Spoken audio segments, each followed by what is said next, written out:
BookTube, welcome back to the History Shelf. My name is Peg, and I haven't done a fiction roundup in quite a while, and I've got a lot of new fiction here, mostly historical fiction, that I would like to read when I can squeeze them in. But I wanted to share with you a lot of the books that have kind of been piling up. It was a busy couple of months, as you know, but I haven't done a fiction roundup in a while. And in the meantime, they've kind of piled up from publishers, as you can see. A couple of them are like mystery or thriller, but most of these are historical fiction of some sort. There might be a couple of contemporary novels as well. But we're just going to call this just straight up fiction roundup. And but before I do that, I want to share a book that I've been meaning to talk to you about. It looks like an independent history of a family. For some reason, I thought it was a novel, but this is not that. But let me go ahead. I'm going to include this anyway, real quick. And this is called the Poitra Saga by Linda Ambrose Broneman. Um, and this came out earlier in September. And what this book is about, I shall tell you. A house fire in 2011. A box survives. Its contents become the catalyst for a quest whose seeds were planted in 1983. The day Linda Ambrose Broneman learned that her Catholic father was Jewish and what little family history she knew was a lie. Searching for truth, Linda pieces together the astonishing story of her Jewish ancestors, the Pulitzer family, their remarkable lives lost to her father's secrets. From the Austro-Hungarian Empire in the 1700s to modern-day Hungary and America, she finds her family. Doctors, lawyers, entrepreneurs, writers, musicians, art collectors, and philanthropists, and learns of their resilience in surviving religious persecution, wars, epidemics, and economic upheavals. Illuminating the destructive power of hatred, dehumanization, and injustice, this powerful story encompasses issues that still echo today. The Poitra Saga is the subject of an exhibition at the Rombach Synagogue in Budapest. By telling their stories, Linda could honor the memories of her lost family, and she learns how finding your roots help anchor your own place in the world. This is put out by Bethesda Communications Group. But yeah, so this is an interesting kind of like a family history, and it's very richly like illustrated. Lots of photographs of her family. So I was sent this book, and I mean to read it. So this is more of a family history, but oh, I'm all about that. Look at that. Isn't that lovely? And may their memory be for a blessing. We've heard that a lot in the last couple of weeks. And I just think it's right to mention this book, and I think it's important reading, and I look forward to reading this. I'm going to try to dig into this in November. All right, so now we're going to move on to some fiction. Now, for fans of Ken Follett. Now, I have to admit, I've got to get the other two books read first. But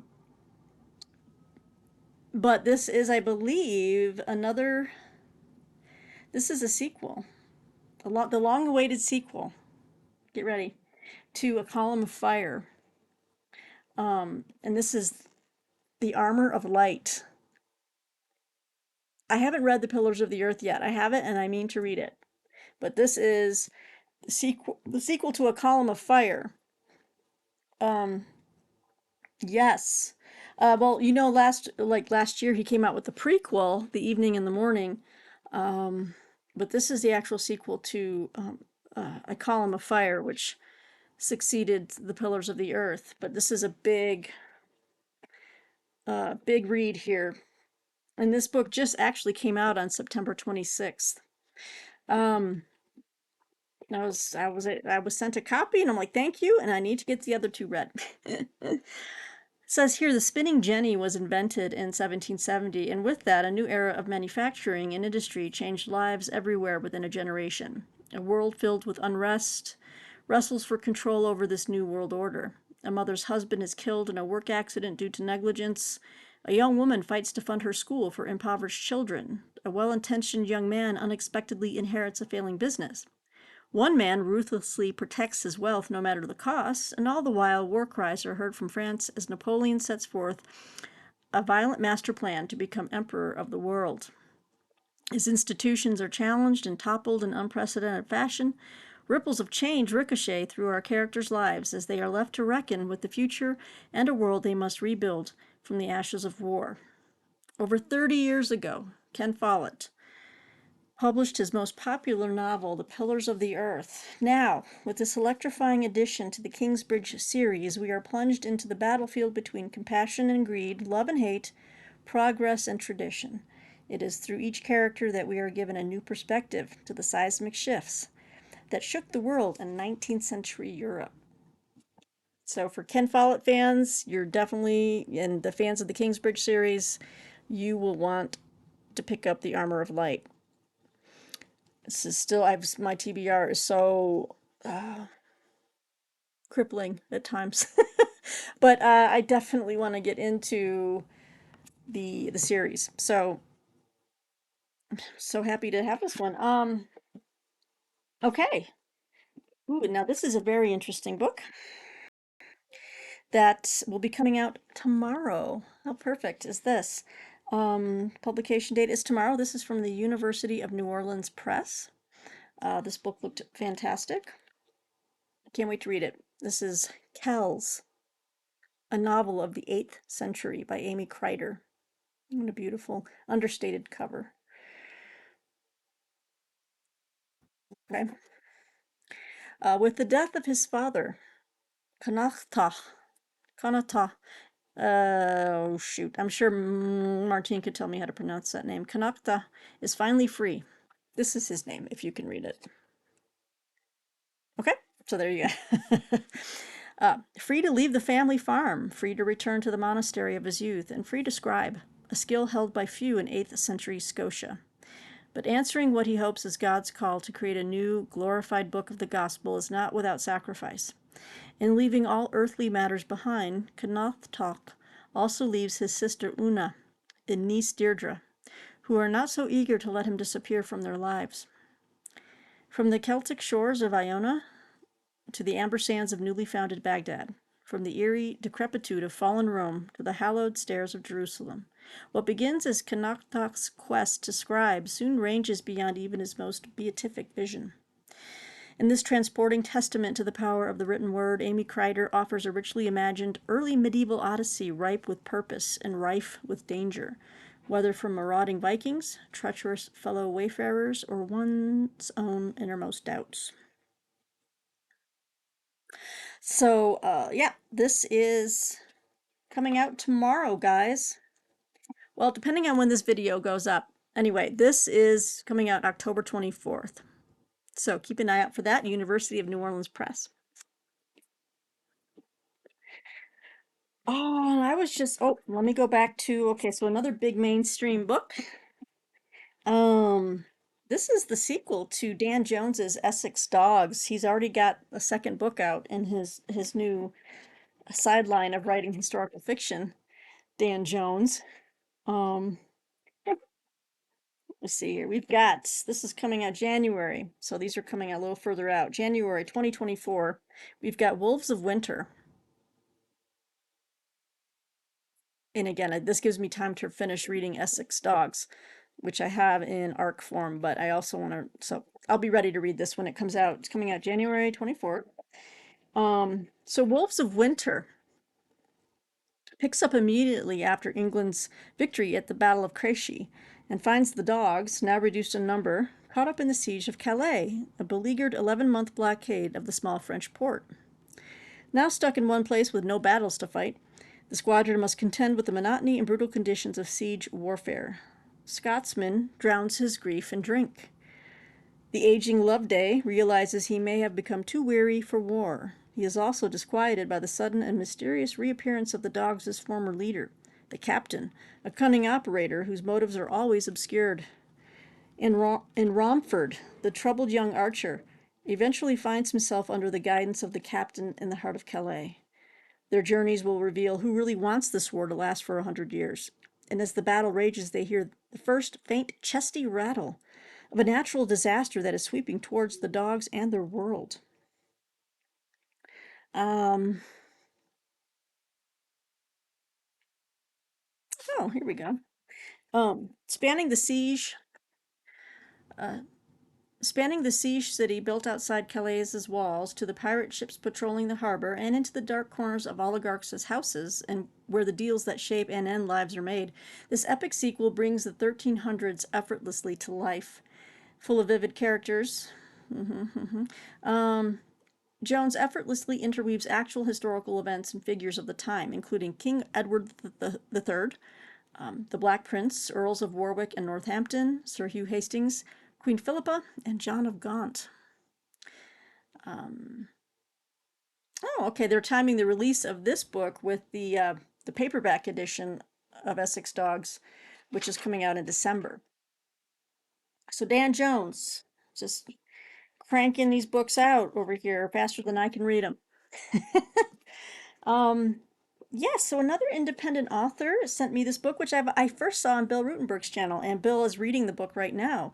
So thanks go out to Seth Augenstein, who wanted to, they even inscribed the book for me, Llama with a Gun. This is like, thanks for your interest in this world of mine. I hope you love it. Thank you, Seth. I can't wait to read it. Llama with a Gun. And I can't wait to hear what Bill has to say about it. He's reading currently. This is put out by Panda Moon Publications. Always happy to help out indie authors and to take a look at their work. I review a lot of indie works. So Llama with a Gun says here, the legend lives that a reincarnated Buddhist leader would once again drag the peoples of Mongolia to their feet, those once and future conquerors of the world. Lama is for some the answer and savior, a reincarnation from the revered lineage of Genghis Khan. Born into a group of exiled Mongols in southern Russia in the 19th century, his parents whisk him back toward the homeland for formal training as a Buddhist monk.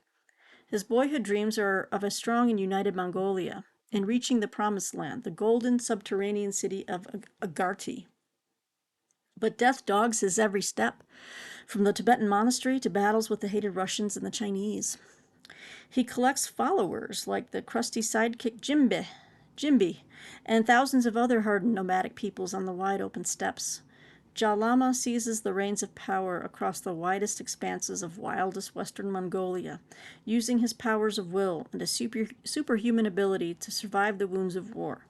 The strong and hopeful of Asia alike rally to the side of the monk, with Colt revolvers under his robes. Wow. The world closes in. There are too many enemies and too many empires teetering close to collapse all around him as the evils of the 20th century marshal their forces.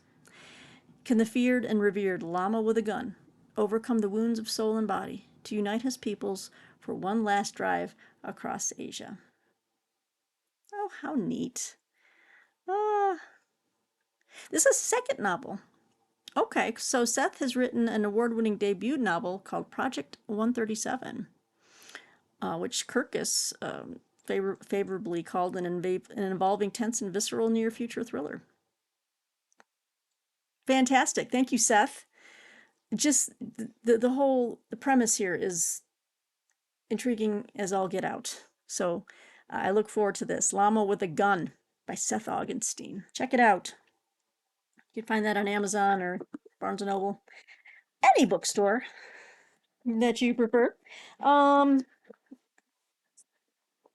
Okay, let's go to this one. So Other Press, they are putting out some beautiful books with lots of new French flaps, and I'm loving it. And they're making bigger books. Usually they stick to these undersized small things, but now look at this book. Big. This is a big book. These next two books are both from Other Press. This definitely has the whiff of historical fiction to me. It is set in about 50 years ago. But this is called The Suicide Museum, a novel by Ariel Dorfman. It's a beautiful cover, and I love these French flaps. It is getting blurbed everywhere.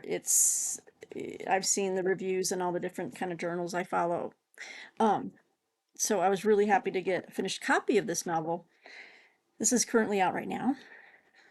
And it says here, an expansive, engrossing mystery for fans of Gabriel Garcia Marquez, Margaret Atwood, and Bill McKibben.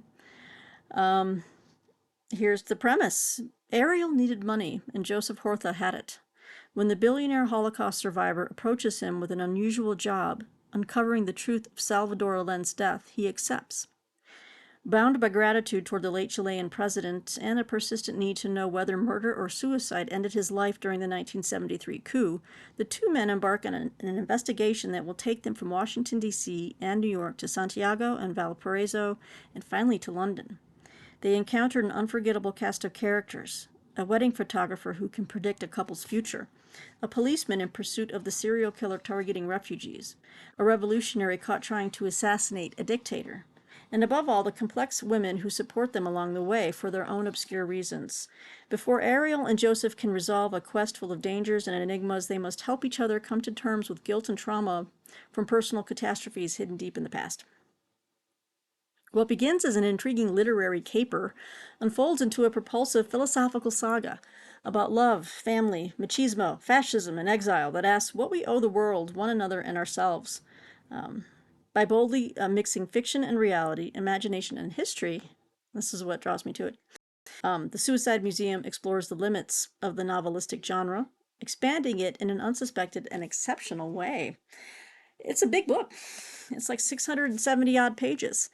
But I love it. I love immersive novels like this. So bring it on. This is from Other Press. It's out right now. Ariel Dorfman. Fantastic. Another fiction that I want to read. So the next book from Other Press that is coming out, it came out last week, October 17th. This is called Dartmouth Park by Rupert Thompson. Interesting cover. This is an advanced copy. It says here, it's February 2019.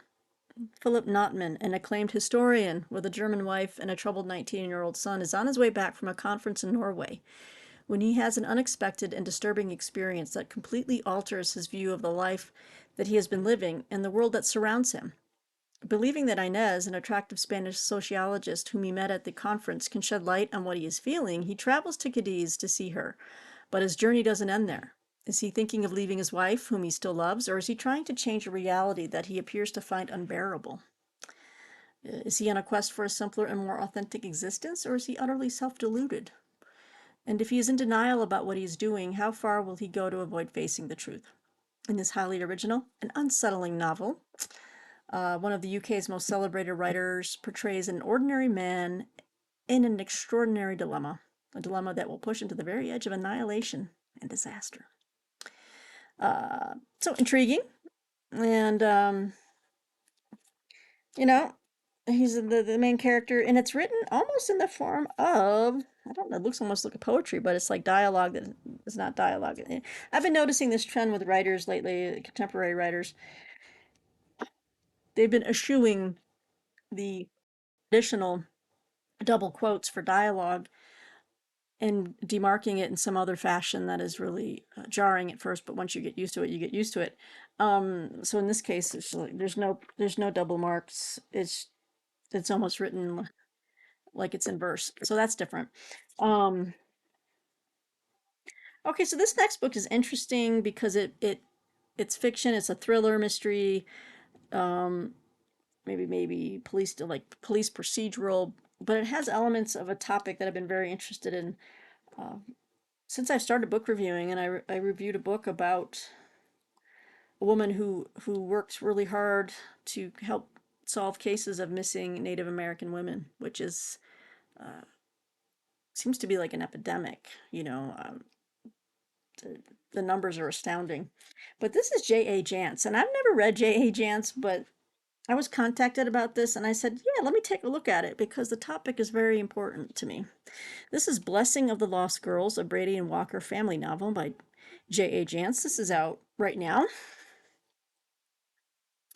Um, Let me see here. Oh, J.A. Jance is a woman, right? Okay. Never read her stuffs, but anyway, I'm interested in this. Let's read what this says here. Driven by a compulsion that challenges his self-control, the man calling himself Charles Milton prowls the rodeo circuit, hunting young women. He chooses those he believes are the most vulnerable, wandering alone and distracted before he strikes. For years, he has been meticulous in his methods, abducting, murdering, and disposing his victims while leaving no evidence of his crimes or their identities behind. Indigenous women have become his target of choice, knowing law enforcement's history of ignoring their disappearances. It's true. A cold case has just been assigned to Dan Pardee, a field officer with the newly formed Missing and Murdered Indigenous People Task Force. Rosa Rios, a young woman of Apache descent and one-time rodeo star, vanished 3 years ago. Human remains, a homicide victim burned beyond recognition, were discovered in Cochise County around the time she went missing. They have finally been confirmed to be Rosa. With Sheriff Joanna Brady's help, Dan is determined to reopen the case and bring long-awaited closure to Rosa's family and justice to the killer. As the orphaned son of a murdered Indigenous woman, he feels an even greater, more personal obligation to capture this killer. Joanna's daughter, Jennifer, is also taking a personal interest in this case, having known Rosa from her own amateur rodeo days. Now a criminal justice major, she's unofficially joining the investigation. And as it becomes clear that Rosa was just one victim of a serial killer, both Jennifer and Dan know they're running out of time to catch an elusive predator who's proven capable of getting away with murder. So yeah, I really just for the plot alone, I was really interested in checking this book out. If you've read any J.A. Jansen, yay or nay, good or bad, please let me know in the comments below so I can get a feeling of what to expect. But this is another work of fiction that I want to read in the near future. Another book of fiction I want to read in the near future. Uh, and I believe I have, this is a sequel. Um, this is like dystopian, like I guess apocalyptic stuff, like a thriller. But this is a sequel to his book 1 Second After, which I believe was about a massive EMP attack on America. It was very, very well regarded. I think a lot of intelligence people even read it and were like, "Yeah, that could very well happen." Yay! Um, this is William R. Fortune. This is the author. Um, and he's returning. This has been 5 years since, sorry, whoa, 6 years since that book he came out with 1 Second After, and now this one is called 5 Years After, a John Matherson novel. William R. Fortune. This came out at the end of August, so haven't had a chance to get to it yet, but these kind of books intrigue me as well. Oh, wait a second. He came out with a few different things. Let me just read oh, for heaven's sakes. Sorry. Just trying to get, sometimes the pub sheet says something different than the actual book jacket. Well, let's go. Military historian, renowned EMP expert, and New York Times bestselling author William R. Fortune, PhD, returns with the newest installment in the series that took readers by storm. Okay, so I guess it began with 1 Second After, but he has released several since then. Okay. So I've got a few to read before I get to this one. Okay, so beginning with 1 Second After, which Congress, see, I told you, Congress cited as a book every American should read and was discussed in the Pentagon as a truly realistic look at a weapon with the potential to destroy the U.S. as we know it within just 1 second. So if you're a bad person out there with bad ideas, turn the channel. I don't want you to hear this. I don't want you to get any ideas, okay? 5 years after. continues the terrifying story of an all too possible future. John Matherson has fought to save himself, his family, and his small town in North Carolina from the devastating aftermath of the electromagnetic pulse that plunged the U.S. into darkness. Black Mountain, North Carolina has suffered famine, civil war, tyrannical federal governments, and countless deaths, and now the Republic of New America has all but collapsed into regional powers, and conflicts rising from the instability ravage the post EMP landscape. I don't know if I can read this stuff right now with the way the world is and teetering on the edge of World War III. I don't know. When John Matherson is informed that the president is dying from a possible assassination attempt, he finds himself stepping back into the fray to try and hold the tottering republic together. Facing threats on multiple fronts, including what appears to be a rising military power hidden in the wreckage of the world, Matherson races against time to stop another EMP attack on the former United States and China, putting years of progress at risk and threatening to leave the nation in the dark for good. John must find the strength within to start over, so that he can save the country and the people that he holds dear from even greater calamity. Yeah, so Congress, the Pentagon, everyone saying that we should read William Fortune's books about EMPs and begin with 1 second after. The other books, I believe, in the series, go right here. 1 second after, 1 year after, I guess the final day, and then 5 years after. So it's some heavy stuff. Heavy stuff. All right. Let's see. Now, this book came out in the summertime, and I still haven't gotten to it yet, but I want to read more of her work. I think I have her other book, Honor. This is Thriti. I hope I'm pronouncing her name correctly. Thriti or Thriti. I think it's Thriti. Thriti Umriger. And this is the Museum of Failures. Um, okay. No. Oh, actually, no. Sorry. This came out at the end of September, so it's still fairly recent. It's out right now, though. Published September 26th. So the Museum of Failures.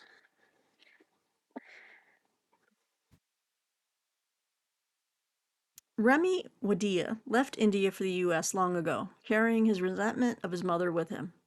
He has now returned to Bombay to adopt a baby from a young pregnant girl, and to see his elderly mother for the first time in several years.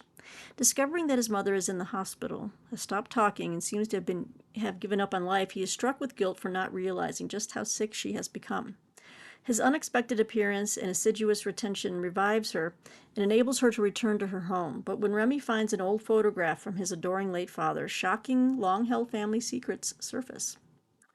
As the secrets unravel and Remy's mother begins communicating again, he finds himself reevaluating his entire childhood, his relationship to his parents, and his harsh judgment of the decisions and events long hidden from him, just as he is on the cusp of becoming a parent himself.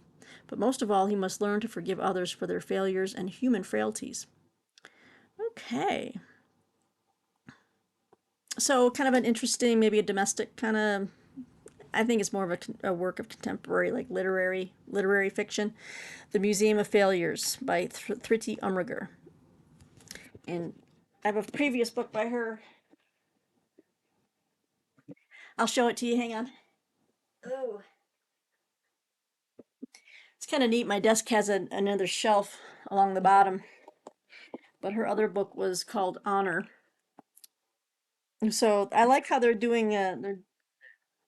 kind of doing a streamlined artwork for these releases. They kind of go together. So yeah, I'll keep these two together actually, so I know to read them kind of close to each other. Um, what do I have next? So this one is so just to change it up a little bit and show you the variety. Okay, so this is not a novel, but it looks like it is. Darn it. It's a book about, I'm just going to show it to you anyway, just because I have it here. This is called Penning Poison, and it's a history of anonymous letters, which reminds me of the Marple mysteries, which I'm getting back on track with, trust and believe. Um, Penning Poison, A History of Anonymous Letters by Emily Cockayne. It's put out by Oxford University Press. Um, it kind of reminds me, was it The Moving Finger, which was like the Miss Marple mystery about the letter writer that was just kind of sowing chaos in the little village there. But yeah, this looked like a novel to me for some reason, but it's not. Um, so in Penning Poison, Emily Cockayne traces the stories of such letters to all corners of English society from 1760 to 1939. She uncovers scandal, deception, class enmity, personal tragedy, and great loneliness. These unexpected and unsigned notes, some of these messages were accusatory, some libelous, others bizarre. Technology, new postal networks, forensic techniques, and the emergence of professional police all influenced the phenomenon of poison letter campaigns. Who wrote these letters and why? And how did society judge anonymous letter writers? By examining the ways in which these letters spread anxiety in the past, Penning Poison grapples with the question of how nasty messages can turn into an epidemic. The book recovers many lost stories about how we used to write to one another. Yeah. Remember that when you would write letters on paper with pen or pencil, writing cursive? Does anyone know how to write cursive in Gen whatever is after Z? Does Gen Z? Do you guys write cursive? I don't know. Um, so the book recovers many lost stories about how we used to write to one another, finding that perhaps the anxieties of our internet age are not as new as we think. So that's fascinating. Um, yeah. So that was kind of a interesting bookend to this fiction roundup here. I just kind of wanted to go through these books. I've been looking at them, and I'm like, I really want to show you guys these books in case you're looking for a new fiction read, maybe historical fiction, maybe a thriller. Um, Definitely think the highlights here for like mainstream historical fiction readers will be Ken Follett's The Armor of Light, um, which came out the end of September. I think Llama with the Gun's got a lot going for it with that plot outline. That just sounds so good. I'm really looking forward to Llama with a Gun. Wolves of Winter, which is you gotta wait a few more months for that. That comes out in January. Um, Not gonna lie, I am really intrigued by the Suicide Museum by Other Press. And Kels, a novel of the 8th century. This by far tops my list. Okay.